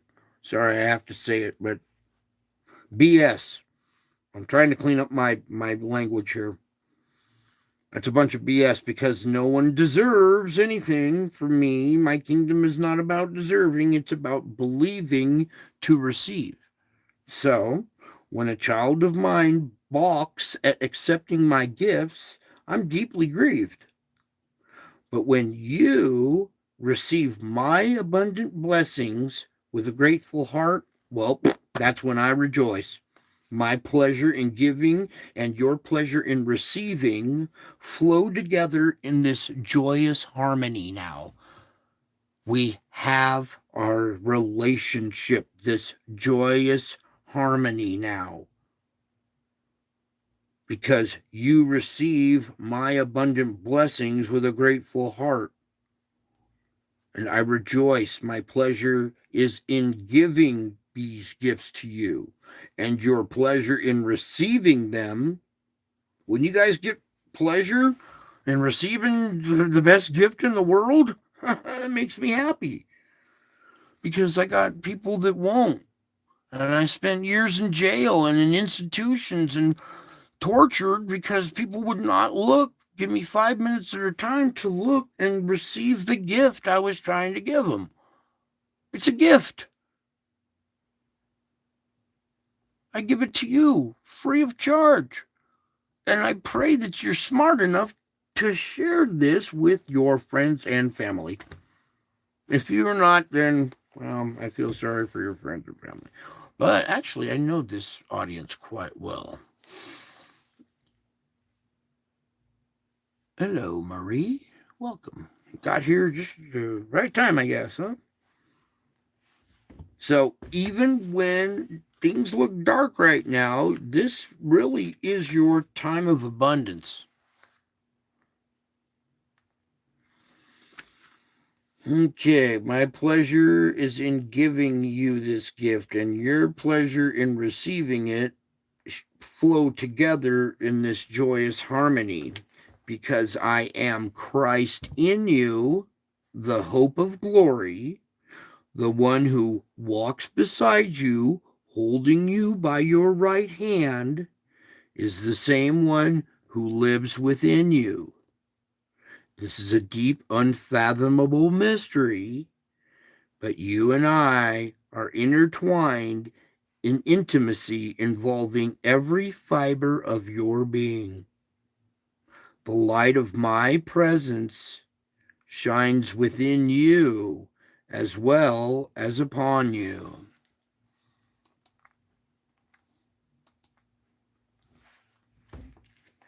The light of my presence shines within you, like in your heart, like this, shines within you, right there, shines within you, and then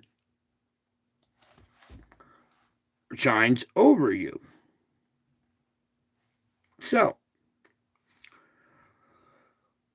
the one who walks beside you, holding you by your right hand, is the same one who lives within you. This is a deep, unfathomable mystery, but you and I are intertwined in intimacy involving every fiber of your being. The light of my presence shines within you as well as upon you. I am in you, and you are in me. Therefore, nothing in heaven or on earth can separate you from me. You're all good. It's sealed too. You're like good as gold. Because the light of my presence is shining within you as well as upon you. I am in you, and you are in me. Therefore, it's impossible. There's nothing in heaven nor on earth can separate us. Okay? So that should make you breathe a sigh of relief right there. Take a deep breath. Let it out nice and slowly. And as you sit quietly in my presence, your awareness of my life within you is now heightened. This produces the joy of the Lord, which is your strength. I, the God of hope, fill you with all joy and peace as you trust in me, so that you may bubble over with hope by the power of the Holy Spirit. I want you guys to bubble over with hope.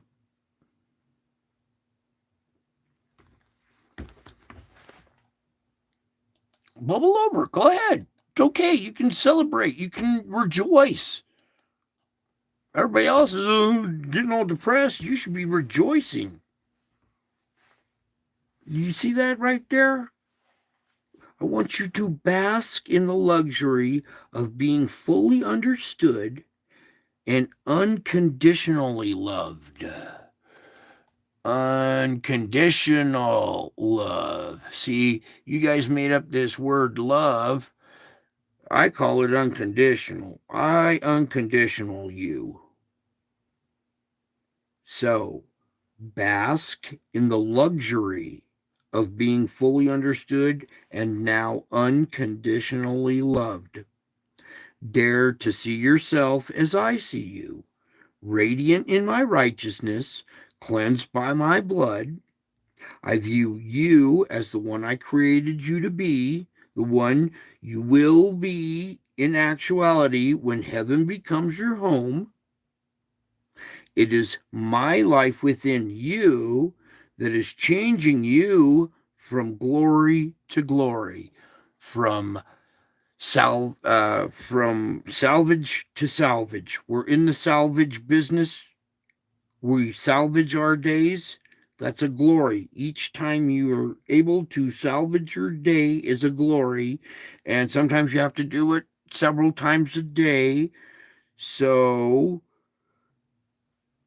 it is my life within you that is changing you from glory to glory. So each time you have a victory in your rescuing your day, that's a glory. And you have to do it 2 times. That's from glory to glory, sometimes another one to glory. It is my life within you now that is changing you. Rejoice in this mysterious miracle and thank me continually for the amazing gift of my spirit within you. Try to depend on the help of the Spirit as you go through each day of life. Pause briefly from time to time so you can consult with this Holy One that's inside you. You have a Holy One inside you. So pause from time to time so you can consult with the Holy One inside you. He will not force you to do his bidding, but he will guide you as you give him space in your life. The Holy Spirit will not force you to do its bidding, But the Holy Spirit will guide you as you give the Spirit space in your life. Walk along this wondrous way of collaborating with my Spirit. You're collaborating with my Spirit when you are salvaging your day. You started off good and something happened during the day and it turned it all around, made it all terrible. But you still got to rescue that day. And you're going to get it. You're going to get that glory, and then something else might shoot you down, but you'll get it right back again. And you'll go from glory to glory to glory. And it's my life within you that is changing you now from that glory to glory. Depend on the Holy Spirit as you go through each day of your life. I'm basically telling you, talk to yourself. Talk to yourself. Depend on the help of the Holy Spirit as you go through each day of your life. Pause briefly and talk to yourself. Consult with yourself inside.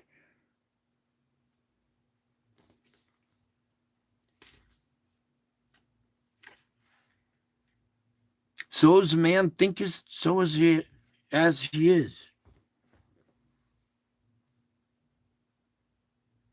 As a man thinketh, so as he is.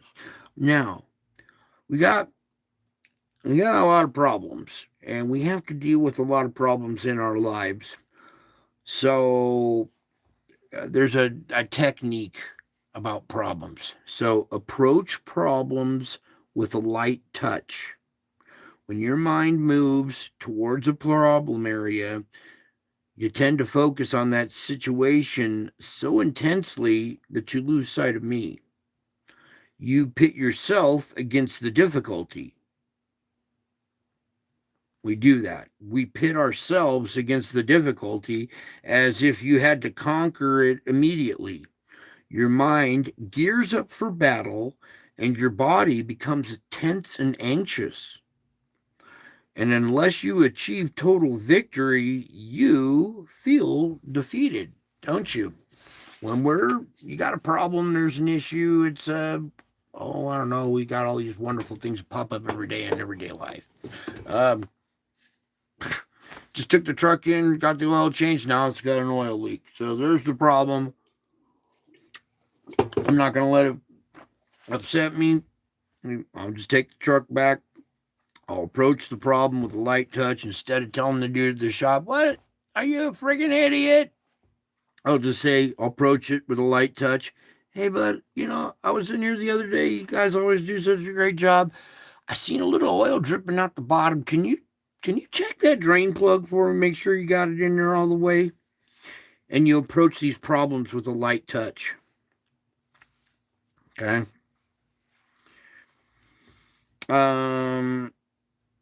Because if you don't, you end up pitting yourself against the difficulty like you have to conquer it. Your mind gears up for battle. You get all tense and anxious, and you don't feel happy unless you have victory.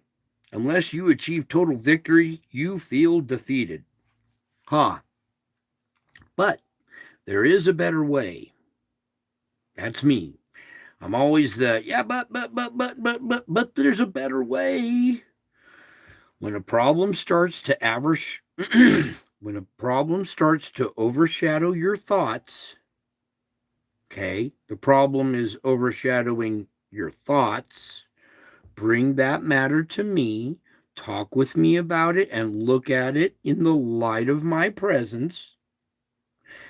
This puts some much needed space between you and your concern. See, you need that space between you and your concern. And when you talk with me about it, it puts a much needed space between you and your concern, enabling you to see from my perspective now.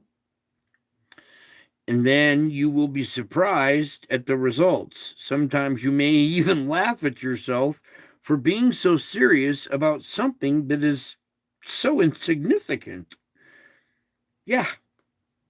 When you see how serious you are taking stuff that is just absolutely insignificant, you will laugh at yourself. You may even laugh at yourself for being so serious about something so insignificant. And you will always face trouble in this life, but more importantly, you will always have me with you, helping you to handle whatever you encounter.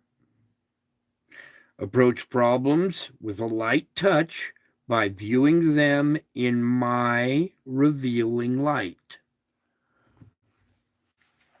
Okay, and we'll close with this right here. Nope. That was going to be close. Oh, well, I guess we are closing with this then. So, go back to this real quick here. So, as you look out into the future, at the days before you, you see this twisted, complicated path with branches going off in all directions. You wonder how you can possibly find your way through this maze. Then you remember the one who is with you is always with you, holding you by your right hand. You recall my promise to guide you with my counsel, and you begin to relax. As you look again at the path ahead, you notice that a peaceful fog has settled over it now, kind of obscuring your view. You can only see a few steps in front of you now, so you turn your attention more fully to me and begin to enjoy my presence. Want to begin to enjoy my presence? Turn your attention more fully to me. You can see only a few steps in front of you now. We can only look at the weather like 2 or 3 days out, right? We can't go much further than that. Too foggy. Can't see down the path. Oh, so you need to turn your attention more fully to me and begin to enjoy my presence. The fog that's blurring things now is protecting. The fog is a protection for you, calling you back into the present moment.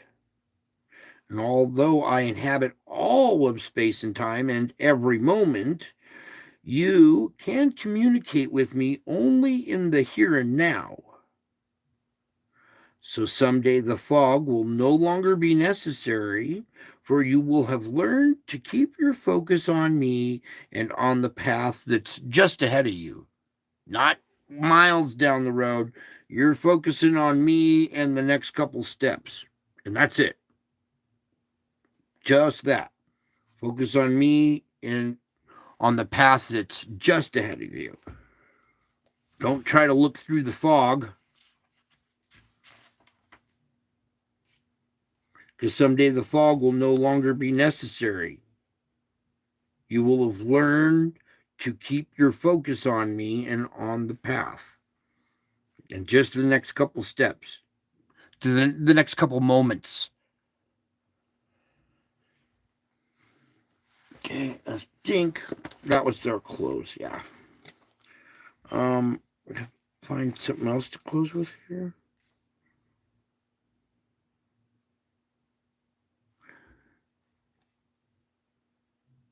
Oh, yeah. I got one more here. Good one to close with here. So, again, my face there is out by the moon. So, we're doing all this to find some peace, right? To refreshment. So, when you come here, come to me and rest in my peace. My face is indeed shining upon you in rays of peace, transcending understanding.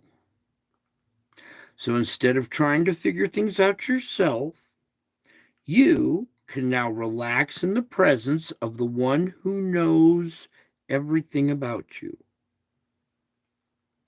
As you lean on me in trusting dependence, you feel peaceful now and complete, don't you?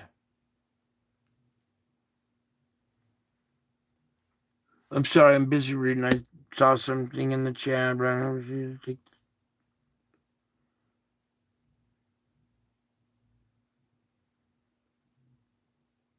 Okay, thank you. I know what you're talking about. I do. Okay, back to where I was, though, because we're in our clothes here. Sorry, got distracted there. Come to me and rest in my peace. My face is indeed shining upon you in rays of peace that transcends understanding. Instead of trying to figure things out, relax in my presence, in the presence of the one who knows everything about you. So as you lean on me in trusting dependence, you feel peaceful and complete. And this is how I designed you to live. Peaceful, complete, in trusting close communion with me. Because when you are around other people, you tend to cater to their expectations, real or imagined, don't you? When you're around other people, we tend to cater to their expectations, whether their expectations are real or imagined. And we feel enslaved to pleasing them. You feel enslaved to pleasing them, and your awareness of my presence grows dim. Your efforts to win their approval eventually exhaust you. You offer these people dry crumbs rather than the living water of my spirit flowing through you. So don't give them the dry breadcrumbs. Rather, give them the living water of my spirit that is flowing through you now. And this is not my way. I don't want people to hand out dry breadcrumbs. That's not my way for you. Stay in touch with me, even during your busiest moments, and let my spirit give you words of grace and forgiveness as you live in the light of my presence. Okay? Stay in touch with me, even during your busy moments. Let my spirit give you words of grace and forgiveness as you live in the light of my peace, okay, and my presence. Oh, I know everything about you. I can relate. Dark night. That is the question. It's not for me to say, it's actually for you to say. Because when you say it, you feel better. I don't need to hear it. I'm not into egotism and stuff like that. This is for you. Here, why don't you look at this real quick? Maybe this will answer your question.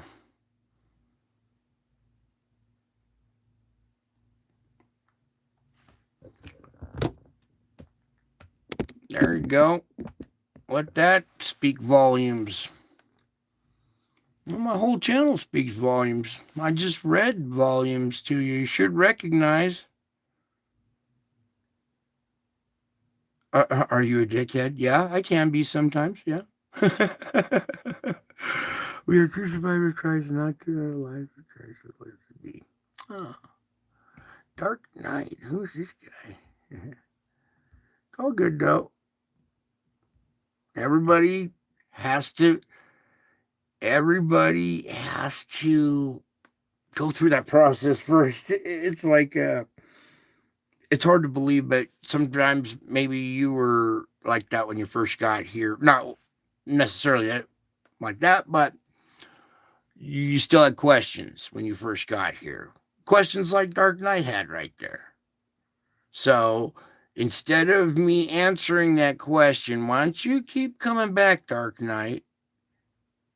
And you will start to... You changed your name from something that started with an R? I think I know.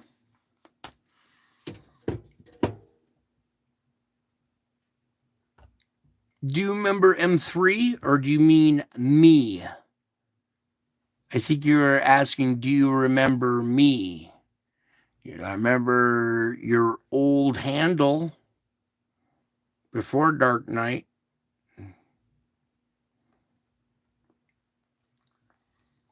Anyways, stick around. You'll learn some stuff here. You will. And you might just find something along the way that really just kind of grabs you and makes sense one day, and all of a sudden you won't be asking that question, you'll be making that a statement instead.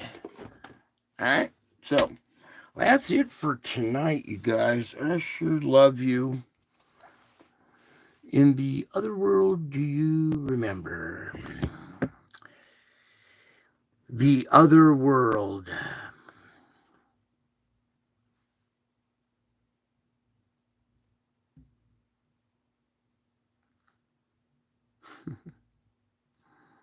You're looking at the other world, Dark Knight. The other plane of existence. You're looking at the other plane of existence right here. It's called the spiritual realm, you guys. Okay? It's real. I don't know what you're tripping.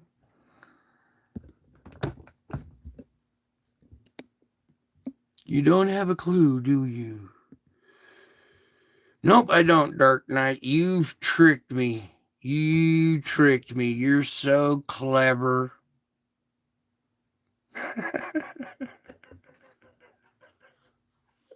It doesn't matter. Don't you get it, dude? It doesn't matter. The only thing that matters is the next few moments of your life, bud. Okay? And you better start focusing on the next few moments of your life and not whether I have a clue or if I remember you. Why don't you just come on out and say? Okay. Oh, you're going to play games with me. Yeah, that's good. Anyways, I sure love you guys. You are awesome. I like this guy, Dark Knight, too. He likes to push my buttons. That's good, though. Keep people on their toes. Anyways, I love you all. God bless you all. I sure miss you all. And until my next show, I will be back. Oh my gosh, Chris, you just got here. We're wrapping it up.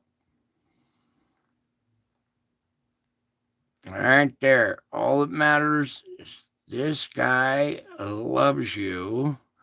You might want to hop on board before the train leaves the station. Okay? Real stuff happening right now. You can see we are in the end of days. Okay? I love you all. I miss you all. God bless you all. And until my next show, I will be back. I am already back. And I'm still to come, too. Bye.